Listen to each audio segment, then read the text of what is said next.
नमस्कार, आप देख रहे हैं Asianet news Hindi. Corona virus का जो कहर है वो लगातार बढ़ता जा रहा है। इसके मरीजों की तादाद जो है वो बढ़ रही है, क्योंकि अब देश में अनलॉक की प्रक्रिया जो है वो शुरू हो चुकी है।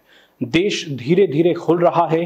कई जो कामगार मजदूर हैं वो अब मैदान में आ चुके हैं और लगातार अब धीरे धीरे जो प्रक्रिया है वो चल रही है। तो ऐसे में जान है और जहान है, इस मंत्र को हमें फॉलो करना है, आगे भी बढ़ना है। कोरोना वायरस को लेकर अब किस तरह से सावधानी हमें बरतनी है, इसी पर बातचीत के लिए हमारे साथ मौजूद हैं मध्य प्रदेश की राजधानी भोपाल के अग्रवाल हॉस्पिटल के MD DM doctor PN Agarwal साहब, जो कि श्वास रोग विशेषज्ञ हैं और मध्य प्रदेश में कोविड-19 की टेक्निकली एडवाइजरी के सदस्य भी हैं। इसलिए उनकी जो एडवाइस है वो बहुत अहम हो जाती है, क्योंकि लगातार हालात बहुत संवेदनशील हो चुके हैं। इसीलिए हम आपका ध्यान रखने के लिए, आपको वो अहम चीज, वो टिप्स बताने के लिए खुद उनके पास आए हैं। सर, बहुत बहुत स्वागत है आपका एशियानेट न्यूज हिंदी में। थैंक यू, बहुत धन्यवाद। सर, अब हालात संवेदनशील हो चुके हैं कोरोना वायरस से, अब हमें डरने की भी जरूरत नहीं है। ऐसे में आप क्या कहेंगे कि कैसे अब अपना ध्यान रखें, और क्योंकि लोग काम भी कर रहे हैं, देश खुल रहा है, तो अब किन टिप्स को फॉलो करना है? देखिए, अब करीब करीब 6 महीने हो चले हैं और हम सभी एक तरह से रेस्टलेस हो रहे हैं। बहुत समय से ऐसा लगता है बंधन आ गया है, पर आपके लिए, हम सब के लिए एक बहुत बड़ी वार्निंग का मैसेज है। मैसेज ये है कि आज 6 महीने होते होते हमारी संख्या करीब करीब 50 लाख पर पहुंच गई है हमारे देश में, और आज ही 3 करोड़ पूरे विश्व में संख्या पहुंच गई कोरोना रोगियों की। अर्थात खतरा अभी पूरी तरह हावी है और कहीं भी नहीं टला है। मैसेज बहुत साफ है। हम में से करोड़ों लोग सुरक्षित भी हैं। कौन सुरक्षित है? वो जिन्होंने बेसिक्स को फॉलो किया है।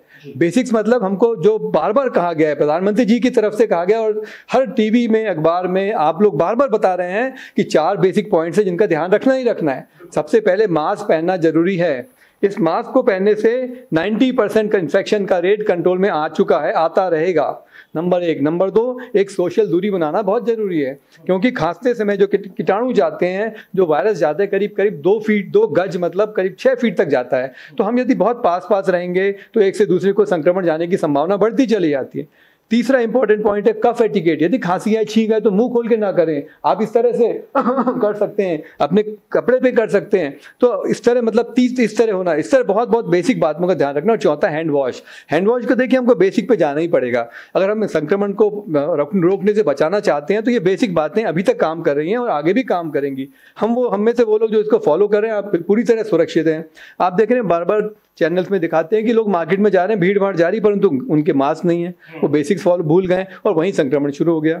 तो इन बातों का ध्यान रखना बहुत आवश्यक है। बिल्कुल सर, क्योंकि ये तो आप मानेंगे कि हालात संवेदनशील हैं जब से देश अनलॉक की प्रोसेस में आया है। तो ऐसे में कोरोना वायरस को लेकर जो अहम टिप्स आप 4 दे रहे हैं, ये फॉलो करें। इसके अलावा बच्चों के लिए और बच्चों के अभिभावकों की क्या भूमिका है, क्योंकि अब तो स्कूल भी खुलने वाले हैं, कोचिंग क्लास स्टार्ट होने वाली है, उससे पहले क्या एहतियात बरतें पेरेंट्स? जी देखिए, पेरेंट्स को अब समझना जरूरी है कि अब जब जैसे बच्चे स्कूल जाएंगे तो बहुत सारे बच्चे इकट्ठे मिलेंगे, वहाँ पर बहुत मुश्किल हो जाता है सोशल डिस्टेंसिंग को फॉलो करना, क्योंकि पेरेंट्स तो घर में रह गए। बच्चे हैं, चंचल हैं, मस्ती में, खेल कूद में, इन्फेक्शन आपस में फैलने की रिस्क बढ़ती चली जाएगी। तो अभी भी मुझे पता नहीं आगे कितना सक्सेसफुल हो पाएगा ये, परंतु इस समय आवश्यक है कि पेरेंट्स अपने बच्चों को एजुकेट करें, बार बार बताएं कि आप स्कूल जाइए पर मास्क मत उतारिए। देखिए, स्कूल में भी यही कंपलसरी मास्क रहेगा, वहाँ पे भी डिस्टेंसिंग बना के रखी जाएगी, जैसे हर एग्जाम में भी बना रहे हैं। तो ये इंपॉर्टेंट बात रहेगी। वहाँ पे भी बच्चों को बहुत अच्छे से ट्रेनिंग देना उनको, क्योंकि देखिए बच्चे आजकल बहुत समझदार है, उनको अच्छे से समझाना जरूरी है कि बेटा आपके लिए ये बहुत आवश्यक है। बेटों को, बेटियों को, सबको बताना जरूरी है, और तभी फिर वो चीज़ आप देखेंगे इन्फेक्शन की रेट कम हो पाएगी। क्योंकि जरूरी है उनको एजुकेट होना। बाहर भी जाएं, रास्ते में, बस में, ऑटो में, रिक्शा में, जैसे बच्चे जाते हैं, वहाँ स्कूल में रहते हैं, ये बहुत आवश्यक है। ये बेसिक बात तो ये हो जाती है। बिल्कुल सर, एक सवाल और है। श्वास रोग विशेषज्ञ हैं आप, और इसी के आप बात करें, मध्य प्रदेश की कोविड-19 की टेक्निकली एडवाइजर के मेंबर भी हैं आप। तो आपके पास ऐसा कोई केस आया है कि किसी को सर्दी बुखार हुआ और वो तुरंत आपसे उन्होंने कंसल्ट किया, तो अगर समय रहते इस चीजों को पकड़ लें तो क्या इससे बिल्कुल डरने की जरूरत नहीं है? क्योंकि लोग 3-4 दिन का जो गैप हो रहा है उसमें ही यहाँ पर काम बिगड़ रहा है। क्या आप मानेंगे? हाँ श्रीकांत जी, आपने बहुत अहम बात पूछी है। देखिए, आए दिन कुछ लोग तो ऐसे जो कि एकदम से एक दो छींक के बाद ही संपर्क करते हैं, एक थोड़े से बुखार में भी संपर्क करते हैं, एक दिन 2 दिन में संपर्क करते हैं। तो यहाँ ये आवश्यक है जानना कि ये वायरल इन्फेक्शन जैसे और दूसरे वायरल इन्फेक्शन पिछले सालों में होते आए हैं।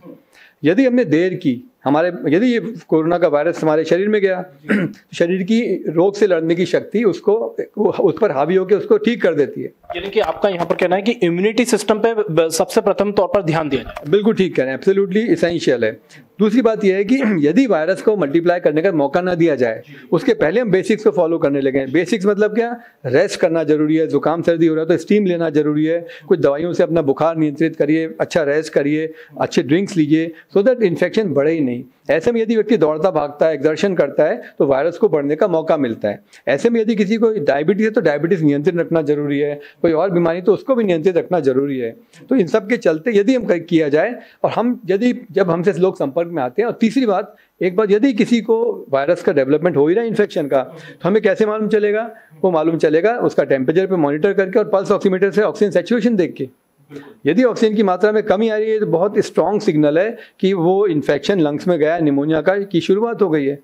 तो यदि उसको हमने जल्दी आइडेंटिफाई कर लिया, आप संपर्क में आएंगे, हमने एक्सरे करवाया, आपने कुछ टेस्ट बेसिक करके जहां पता चला कि संभावना है तो देखिए, फिर उसके बाद में बहुत जल्दी उसका डायग्नोसिस होना तय है, या तो RT-PCR करके या HRCT स्कैन चेस्ट का करके। अगर हम बात करें मानव शरीर की सबसे सेंसिटिव चीज सांस, उसकी ही आप विशेषज्ञ हैं, कोई ऐसा केस आप शेयर करना चाहें कि आपसे तुरंत संपर्क किया हो और वो बिल्कुल स्वस्थ है, और किसी को थोड़ा भी लगता है तो वो आपसे संपर्क करे, उसके बाद आपकी क्या एडवाइस हो? जी हाँ, देखिए एक दो तो मैं बताऊंगा। अभी पिछले हफ्ते की बात है, मेरे मित्र हैं, उनके बच्चे को बुखार आ गया था। उन्होंने मुझे आज बुखार है, कल मॉर्निंग में ही बात की तो पहले तो हमने दवाई दी, पर शाम तक बुखार नहीं ठीक हुआ तो इमीडिएटली एक्सरे करने को बोला, टेस्ट करने को बोला। उनके एक्सरे में नीचे लोअर जोन में शेडो आना शुरू हो गए थे, ऑक्सीजन की मात्रा फिर भी 95 और 96% थी। इमीडिएटली HRCT स्कैन किया, कंफर्म हो गया, उनका ट्रीटमेंट शुरू कर दिया। क्योंकि उनमें ऑक्सीजन की मात्रा कम थी तो घर में ही जल्दी से ठीक हो गए। पूरी जो एज पर प्रोटोकॉल उनको सलाह दी गई थी। अभी आज ही की बात है, मेरे रिलेटिव हैं, वो इंदौर में है। इंदौर में उनको खांसी हुई, अंकल हैं मेरे वो करीब 70 ईयर्स के हैं, उनको खांसी हुई, सांस फूलने लगी। तो वहाँ से खबर आई कि इस तरह समस्या, तो हमने उनको अर्जेंटली एक्सरे को बोला। चूँकि 70 की उम्र में उनको डायबिटीज़ भी थी, तो उनके उसमें भी बहुत शुरुआती निमोनिया के लक्षण दिखे। CT स्कैन में मालूम चला कि लक्षण थोड़े ज़्यादा हैं, ऑक्सीजन कम है। उनको इमीडिएटली एडमिट कराया। 24 घंटे में ऑलरेडी उनको इंप्रूवमेंट दिखने लगा। और यहाँ 24 घंटे 48 घंटे की देरी होती तो संभवतः बात बहुत सीरियस बन जाती थी। इसलिए समय बहुत कीमती है। त्वरित एक डायग्नोसिस हो, त्वरित लक्षणों को आप बताइए, अपने चिकित्सक को बताइए, अपने फैमिली डॉक्टर को बताइए, बड़ों को बता के उसको छोड़िए मत। ये सोच के मत रहिए कि ये सीजनल बुखार है। आज के दिन 99% जो बुखार है वो सीजनल ना होकर कोविड से रिलेटेड बुखार है। अतः बहुत ज़्यादा अलर्ट होने की आवश्यकता है और समय बहुत कीमती है, ये मान के चलिए। त्वरित बताइए, त्वरित जांच करिए, त्वरित डायग्नोज होके उसको ट्रीट किया जा सकता है। बिल्कुल सर, एक आखिरी सवाल जो लोगों के जहन में बना हुआ है, इसकी जो वैक्सीन है कितना समय लगेगा सर? क्या काम चल रहा है? आप कोई टैबलेट सजेस्ट करेंगे? जी देखिए, इसमें दो बातें हैं। जो हम प्रोफिलैक्सिस की बात करें तो गवर्नमेंट ऑफ इंडिया ने हाइड्रोक्सी क्लोरोक्विन मेडिसिन टैबलेट को एम्स और दिल्ली से इसको ICMR ने अप्रूव किया हुआ है। इस दवाई को करीब करीब सभी को दिया जा सकता है। कुछ कॉन्ट्राइंडिकेशन है, उसमें जो मुख्य है वो ये थी कि किसी को दवाई से एलर्जी है, क्लोरोक्विन से एलर्जी है, या किसी की बुजुर्गों, एल्डरली पीपल की, हार्ट के रोगी, उनकी धड़कन कम होती है, कंडक्शन डिस्टर्बेंसेस है, ब्लॉक्स हैं, उनमें ये कॉन्ट्राइंडिकेटेड, या फिर जिनको रेटिनोपैथी, उनको 5-6 कुछ कंडीशन को छोड़ दें तो ये बहुत सेफ दवाई है। हाइड्रोक्सीक्लोरोक्विन की दवाई अधिकतर जोड़ों की बीमारी के लिए हजारों एडल्ट्स को रोज दी जाती है हिंदुस्तान में, मतलब लाखों लोग ले चुके होते हैं, बहुत सेफ हैं। मैं भी ले रहा हूँ, मेरे अस्पताल के करीब सारे कर्मचारियों को हम दे रहे हैं, वीकली दिया जाता है। तो इसको लेना चाहिए, उनको लेना चाहिए जो लोग ज़्यादा संक्रमित होने की, जिनको रिस्क रहती है। एक आम आदमी को देने से एडवाइजेबल नहीं है, परंतु जो लोग यदि कुछ इस तरह का काम करते हैं कि उनका एक्सपोजर हो रहा है, फील्ड में जाते हैं या अस्पतालों में जुड़े हुए हैं या हेल्थ के पर्सनल है, तो उनको वीकली एक गोली खानी चाहिए हाइड्रोक्सीक्लोरोक्विन की, 400 मिलीग्राम की खाने के बाद खानी चाहिए। साथ में पेंटोप्राजोल की गोली खानी चाहिए। पहले 8 हफ्ते, फिर 16 हफ्ते इसको बढ़ाते जा रहे हैं गवर्नमेंट, क्योंकि इसमें बहुत फायदा देखा गया है। ये तो एक बात हो गया प्रोफिलैक्सिस का, और इसको फिर भी अपने डॉक्टर की सलाह पे आप करें। वैक्सीन की यहाँ तक आपने बात की, देखिए वैक्सीन के साथ बहुत बड़ी आशाएं थी, पर मैं थोड़ी सी निराशा या डिसअपॉइंटमेंट की बात करूंगा। अभी रिसेंटली ट्रायल में बताया गया है कि वैक्सीन जो थी UK में वो उसकी एफिकेसी 50% से ज़्यादा नहीं थी, इसलिए उन्होंने अभी उसको रोका है। प्रॉब्लम है कि अगर वैक्सीन ही ज़्यादा लोगों को बेनिफिट ना करे तो एक कुछ हद तक नेगेटिव खबरें आ रही हैं। दूसरी प्रॉब्लम ये हो रही है कि अभी आपने देखा कि अभी ऑक्सफोर्ड की वैक्सीन के साथ प्रॉब्लम हुआ, एक व्यक्ति को कुछ ज़्यादा सीरियस रिएक्शन हुए, पर आई थिंक ये बातें बहुत जल्दी ओवरकम कर ली जाएंगी।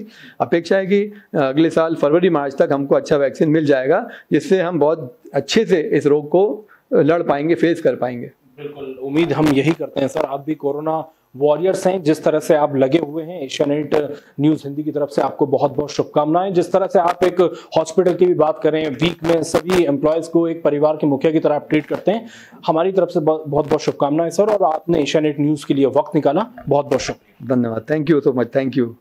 कैसा लगा ये वीडियो हमें कमेंट सेक्शन में ज़रूर बताएं, और अगर ये वीडियो पसंद आया हो तो इसे लाइक और शेयर भी करें, और हमारे चैनल एशियानेट न्यूज़ हिंदी को सब्सक्राइब करना ना भूलें, और इसके नोटिफिकेशन पाने के लिए बेल आइकन को ज़रूर दबाएं।